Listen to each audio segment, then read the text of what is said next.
అనసూయ మాట్లాడుతున్న ప్రతి ఒక్క వీడియో కూడా వివాదాస్పదంగా మారిందని చెప్పొచ్చు. మళ్ళీ నిన్న ఇంకొక తాజా వీడియో అయితే తను రిలీజ్ చేయడం జరిగింది. నా మీద బ్రతుకుతున్న వాళ్ళందరూ కూడా పరానా జీవులు అంటూ కూడా కొన్ని వ్యాఖ్యలు మాట్లాడటంతో ప్రజలు కూడా మండిపడుతున్న పరిస్థితి కనిపిస్తుందని చెప్పొచ్చు. ఇప్పుడు మనతో పాటు మాట్లాడడానికి కొంతమంది పబ్లిక్ ఉన్నారు. వాళ్ళతో ఒకసారి మాట్లాడి తెలుసుకుందాం వాళ్ళు ఏమంటున్నారు ఏంటి అనేది. నమస్తే అమ్మ. ఇప్పుడు అనసూయ మాట్లాడుతున్న మాటలు మనం చూస్తున్నాం. పరానా జీవి అంటుంది, నా మీద పడి ఏడుస్తున్నారు అంటుంది. వీటికి సంబంధించి ఏం చెప్తారు మీరు? మేడం శివాజీ గారు అందరి గురించి అందరిని ఉద్దేశించి మాట్లాడాడు, హీరోయిన్లు అందరినీ ఉద్దేశించి మాట్లాడాడు.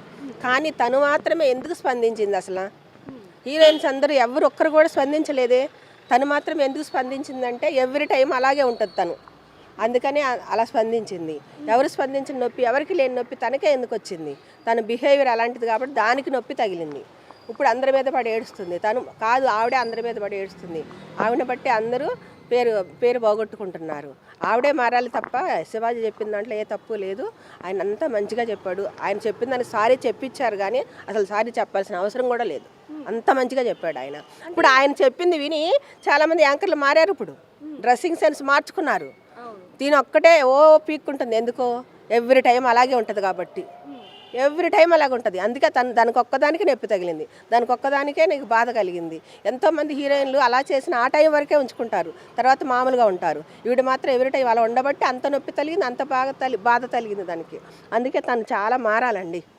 మరి వాళ్ళ పిల్లలు ఎదురు క్వశ్చన్ వేసే వరకు మారదేమో. తన పిల్లలు స్పందించి వాళ్ళ పిల్లలు క్వశ్చన్ అడిగితే అప్పుడు మారదు. ఇంటర్వ్యూలో తను కూడా చెప్పడం జరిగిందమ్మా, నా పిల్లలు కూడా నా డ్రెస్సింగ్ స్టైల్ గురించి అడుగుతారు, ఈ చిన్న చిన్న బట్టలు వేసుకోవద్దు అంటే అసలు ఎవరు నువ్వు ఎందుకు అడుగుతున్నావు నన్ను, షటప్ అని అనింది అంటూ కూడా ఒక ఇంటర్వ్యూలో చెప్పింది తను. ఇప్పుడు చిన్నపిల్లలు కాబట్టి షటప్ అంటే మోస్తారు. రేపొద్దున వాళ్ళకి కూడా మేజర్లు అవుతారుగా, అప్పుడు నువ్వు వేయగలవా? వాళ్ళే నిన్ను మూయించుతారు. చూసుకో ముందు. అందరికంటే వాళ్ళకి స్పందించుతావు. వాళ్ళు మాట్లాడినప్పుడు నీకు బాధ కలుగుద్ది. ఇప్పుడు అందరూ మాట్లాడితే నీకు బాధ కలగదు. అప్పుడు పిల్లల కొరకు నువ్వు మారతావేమో. అప్పుడు దాకా నీకు మార్పు రాదేమో. మారాలని కోరుకుంటాము. మీరేం చెప్తారు? ఆయన చెప్పింది, శివాజీ గారు చెప్పింది చాలా బెస్ట్ పాయింట్ అండి. దీంట్లో తప్పు పట్టడానికి ఎవరిది ఏమీ లేదు. ఆమె తెలుసుకుంటే తెలుసుకోవాలా. ఇది ఇంకా ఎక్కువ ప్రాబ్లం చేయాలనుకుంటే ఎక్కడ లేడీస్ మీటింగ్ పెట్టుకున్నా ఎవరైనా సహకరిస్తారు. ఒక్క కర్రని ఎవరు ఇడిచేస్తారు. 10 కర్రలు ఇడవాలంటే ఎవరి చేత కాదు. అట్లాగే 10 మంది వందల కొద్ది వేలల్లో మనం ఒకటైతే ఆమె ఏమీ చేయలేదు. ఆమె తలంచుకొని గెట్ అవుట్ అంటారు దాన్ని. ఆమెనే నా మీద పడి ఏడుస్తున్నారు, మీరు పరానా జీవులు అంటూ ఉంది. మరి దాని గురించి ఏం చెప్తారమ్మా? అంటే అసలు తనకు సంబంధం లేని విషయంలో ఎందుకు తల తిరుగుతుందంటే ఏం చెప్తారు? నా మీద పడి ఏడుస్తున్నారంటే అది చాలా రాంగ్ ప్రశ్న అండి. అలా వేయకూడదు. వేసిన వాళ్ళని ఆమెను ఎంతమంది మెచ్చుకుంటారు, శివాజీ గారిని ఎంతమంది మెచ్చుకుంటారు అనేది ఆమెకే తేడా తెలుస్తుంది. అప్పుడు తేడా తెలిసినప్పుడు జనాలే నన్ను అంతమంది తూతు అంటున్నారని వస్తే బుద్ధి రావచ్చు, పోతే పాత లోకానికి పోవచ్చు.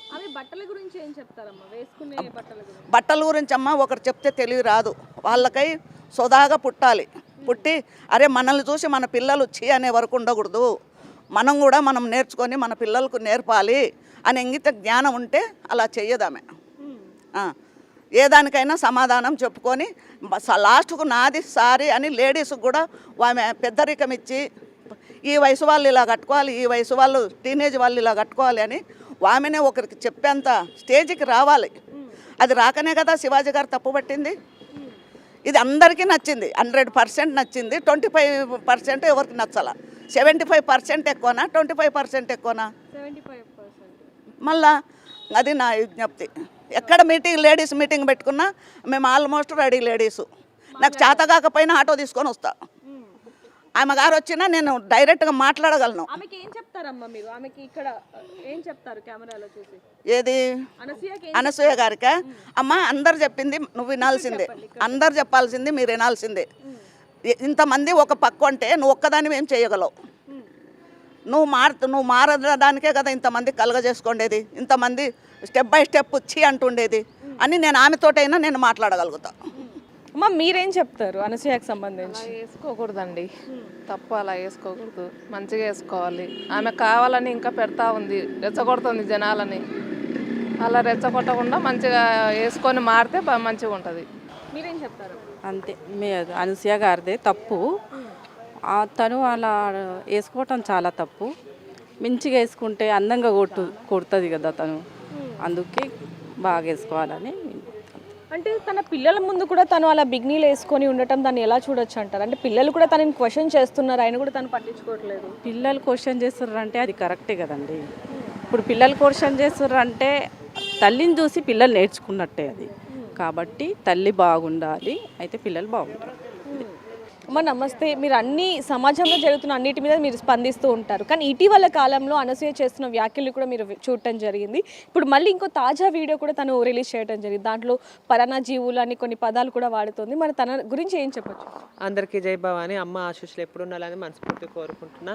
సో అలా అనడం కరెక్ట్ కాదు.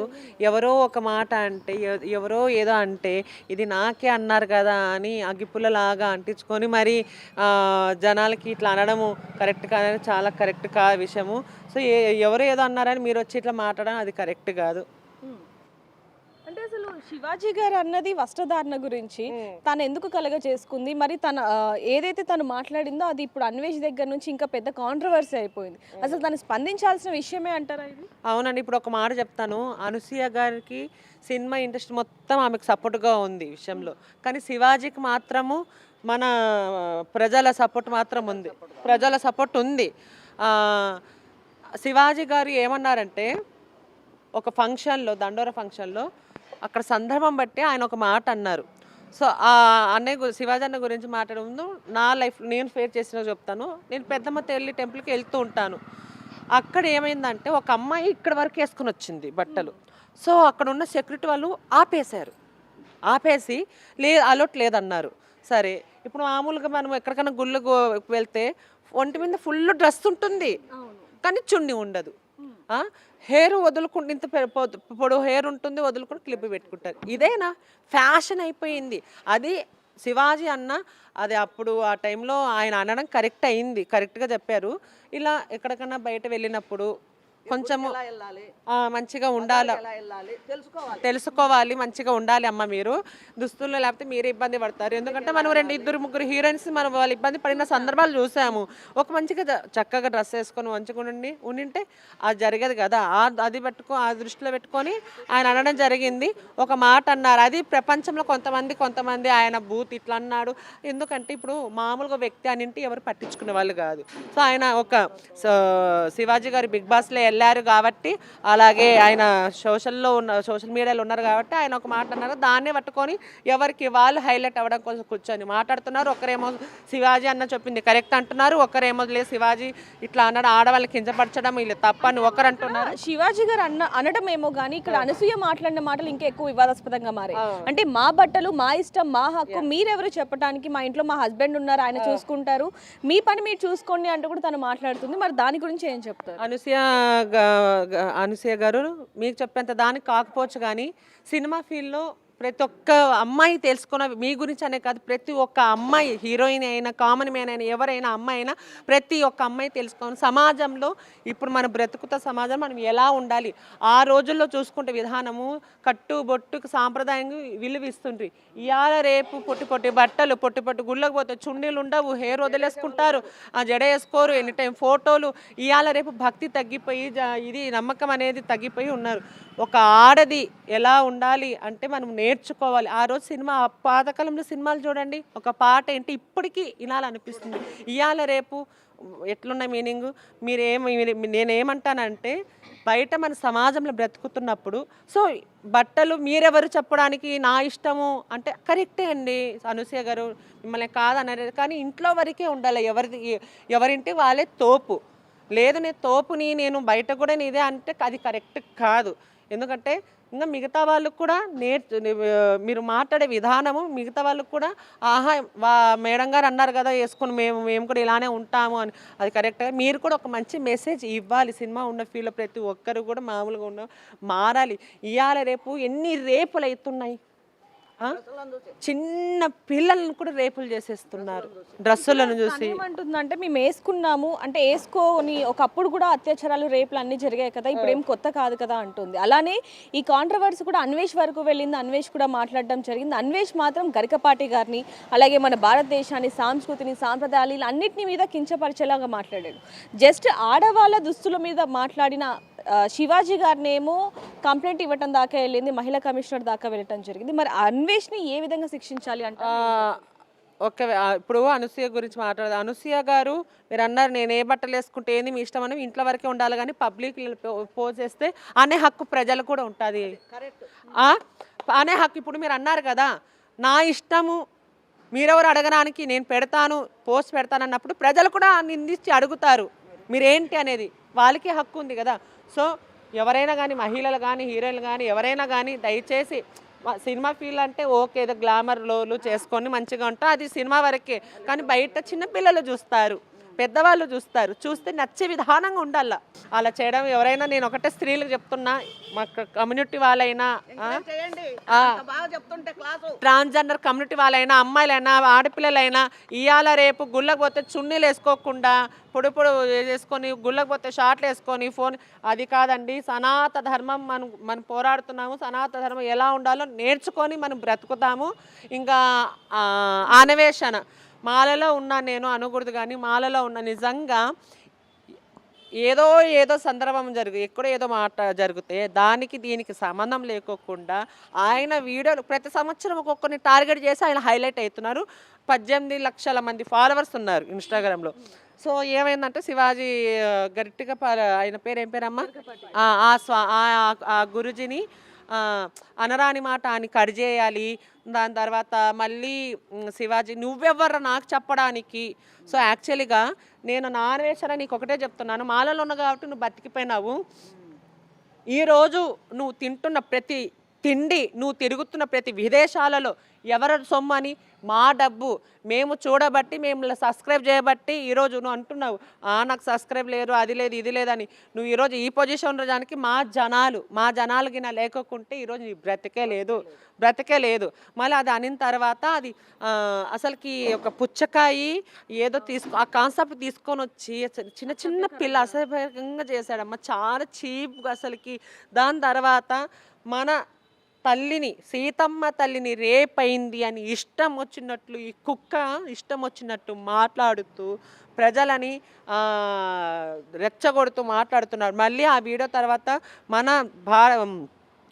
మన ఇండియాని, భారతదేశాన్ని కించపరుస్తూ థాయిలాండ్ గొప్పది, భారతదేశంలో ఏముంది, నేను భారతదేశానికి రాను, వస్తే నా కూతురుని కూడా రేపు చేస్తాను, ఇక్కడ వస్తే ప్రతి ఒక్క ఆడపిల్ల సేఫ్గా ఉంటుంది, సేఫ్గా వెళ్తుందని మన ఇండియాని కించపరిచి మాట్లాడుతున్నాడమ్మ నా అన్వేషణ. ఏ చెప్పుతో కొట్టాలి చెప్పండి. ఇప్పుడు చాలామంది ఆల్రెడీ 4 లక్షల మంది 5 లక్షల మంది ఫాలోవర్స్ దిగిపోయారు. అన్వేష్ నువ్వు ఏదన్నా చేసుకో, ఎవరితో అన్నా నువ్వు మాట్లాడుకో, ఏదన్నా కానీ హిందూ సనాతన ధర్మం గురించి వస్తే మేము మాత్రము వదిలిపెట్టే సమస్య లేదు. ఏం తెలుసా నీకు సనాతన ధర్మం గురించి? ఇప్పుకొని తిరగండి ఇదేనా? సరే మీ అమ్మ ఉంటుంది కదా, మీ అమ్మ కూడా చెప్పుకో. నువ్వు ఫస్ట్ మీ అమ్మకి తొడిగి, మీ అమ్మకి మీ అన్నకి మీ చెల్లికి ఆ డ్రెస్సులు వేయించి, బిగినీలు అవన్నీ వేయించి నిలబెట్టి నువ్వు చేయి. ఫస్ట్ నీతో మార్పు మొదలు అవ్వాలి. గరికపాటి గారి గురించే కాకుండా గరికపాటి గారి తల్లి గురించి కూడా మాట్లాడడం, మన సాంప్రదాయాల గురించి మాట్లాడడం చాలా కించపరుస్తూ మళ్ళీ క్షమాపణ చెప్తున్నాడు. మళ్ళీ అదే విధిగా నీ ఇలాగే దూషిస్తాను, నా నాలుక మీద మచ్చలు ఉన్నాయి, నీ ఇలానే 2030 వరకు ఇలాగే మాట్లాడుతాను, మీరు ఎవరైనా ఏమైనా చేసుకోండి అంటున్నాడు. అంటే ఏమి చూసుకొని అలా మాట్లాడుతున్నారు అనుకోవచ్చు? బలుపు, అహంకారం. ఒకప్పుడు ఇదే 3 సంవత్సరాల కిందట మేము కూడా యూట్యూబర్లో మేము కూడా ఉన్నాము. అప్పుడు నువ్వు ఎక్కడుంటివి? ఫస్ట్ నీ కంటెంట్ కేదార్నాథ్, కాశీ, అక్కడి నుంచి స్టార్ట్ అయింది. ఇప్పటి వరకు నువ్వు మామూలు అబ్బాయివే. కానీ ఈరోజు విదేశాలలో తిరుగుతున్నావు, ఏదో కంటెంట్ చేస్తున్నావు, జనాలకి ఇప్పుడు ఏదో చూపిస్తున్నారు. ఒక అహంకారం. నేను ఏది మాట్లాడినా చెప్తున్నా కదా మేడం, ప్రతి సంవత్సరం ఒకరిని గెలకడం ఆయనకి అలవాటు. ఈ సంవత్సరము ఇప్పుడు శివాజీ, ఇప్పుడు నువ్వేమన్నా అక్కడ శివాజీ గారు మీరు అలా అనడం కరెక్ట్ కాదు, అలా తప్పు అని ఆ కాంటెంట్తో రావాలా. కానీ మళ్ళీ ఇట్లా బూతులు తిడుతూ కర్జేం అంత పెద్ద గురుజీని అన్నాడు, ఈయనకి నోట్లో మచ్చ ఉంది అంటే అది లేదండి. ఇప్పుడు క్షమాపణ చెప్తున్నాడంటే కంటెంట్ కోసం మాత్రమే. ఎందుకంటే ఏ యూట్యూబర్ కూడా 4 లక్షల మంది వెంటనే అన్సబ్స్క్రైబ్ చేసేసుకున్నారు. అందరూ ఇప్పటికీ కూడా చాలా మంది సబ్స్క్రైబ్ అయ్యే ఉన్నారు, వాళ్ళు కూడా వీడియోలు చూస్తున్నారు, కింద కామెంట్ చేస్తున్నారు. దాంట్లో మన హిందువులే ఎక్కువగా సపోర్ట్ చేస్తూ ఉన్నారు. మరి హిందువులకు సంబంధించి ఏం చెప్తారు? ఏమండి నేను ఒకటే చెప్తున్నాను, మన ఆ అన్వేషణ ఇండియాలో పుట్టి, ఇండియాలో పెరిగి, వేరే దేశాలలో ఉండి మన ఇండియాని కించపరుస్తూ మాట్లాడుతూ ఉంటే, మన సీతమ్మ తల్లిని రేపైంది ఇంత మాట్లాడుతుంటే మనం ఇంకా సిగ్గు లేకోకుండా అన్వేషణ వీడియోలు చూస్తున్నాం. అంటే నాన్వేషణ మన ఇండియాని తిట్టినా తక్కువ చేసినా మనం వీడియోలు చూస్తున్నాం. మన సీతమ్మ తల్లిని కించపరిచి మాట్లాడినా మనం సపోర్ట్ చేస్తున్నాం. ఆడవాళ్ళు ఇప్పుకోండి తిరగండి అని మాట్లాడినా మనం సపోర్ట్ చేస్తున్నాం. ఎందుకు సపోర్ట్ చేయాలి? అలాంటి వాళ్ళని శిక్ష వేయాలి, తరిమి కొట్టాలి. అర్థమవుతుందా? నాన్వేషన్గా నువ్వు ఏదైతే చూసుకున్న ఆల్రెడీ నీ బతుకు అయిపోయింది. ప్రతి ఒక్కరు నీ గురించి ఒక్కడైనా ఒకప్పుడు నీ గురించి మంచిగా మాట్లాడేటోళ్ళు. ఇప్పుడు నీ బతుకు ఏంటో అందరికీ తెలిసిపోయింది. హిందూ సోదరులారా, నేను ఒకటే చెప్తున్నా, సనాతన ధర్మంలో ప్రతి ఒక్కరిని మనము సనాతన ధర్మం గురించి పోరాడుతున్నాము. ఇండియా గురించి వాడికి ఏం తెలుసు అని. ఇండియాలో ఏమేమో జరుగుతున్నాయి అంటారు. ఇండియాలో ఏదన్నా తప్పు చేస్తే శిక్షించే చట్టాలు ఉన్నాయి. నీకేం తెలుసు? అక్కడ కూర్చొని మాట్లాడుతున్నా. ఇండియాని తక్కువ చేసి మాట్లాడి అక్కడ మంచి చేసి మాట్లాడితే మేమైతే ఒప్పుకోము. నువ్వైతే కానీ ఇండియాకి రావాలి, నీ యూట్యూబ్ ఛానల్ సీజ్ అయిపోవాలి. నువ్వు సీతమ్మ అని అన్నందుకు నీకు తగిన శిక్ష పడాలి. శిక్ష పడేలాగా మనం అందరం సనాతన ధర్మంలో ఉన్న ప్రతి ఒక్కరు మన శిక్ష పడేలాగా చెయ్యాలి. సో చూస్తున్నాం కదా, అనసూయ మీద అలాగే అన్వేష్ మీద మాత్రం ప్రజలందరూ కూడా మండిపడుతున్న పరిస్థితి కనిపిస్తుంది. వీళ్ళే కాదు, అనేక మంది కూడా వాళ్ళిద్దరికి వ్యతిరేకంగా ఉన్నప్పటికీ కూడా వాళ్ళు మాత్రం ఎక్కడా కూడా క్షమాపణ చెప్పడానికి కూడా ముందుకు రావట్లేదని చెప్పొచ్చు. మరి దీనికి సంబంధించి మీరేమంటారు అనేది కింద కామెంట్ చేయండి. మరిన్ని వార్తల కోసం చూస్తున్నానండి బిగ్ టీవీ. కెమెరామెన్ హరీష్తో reporter Devika, Hyderabad. For more videos like this, subscribe Big TV channel.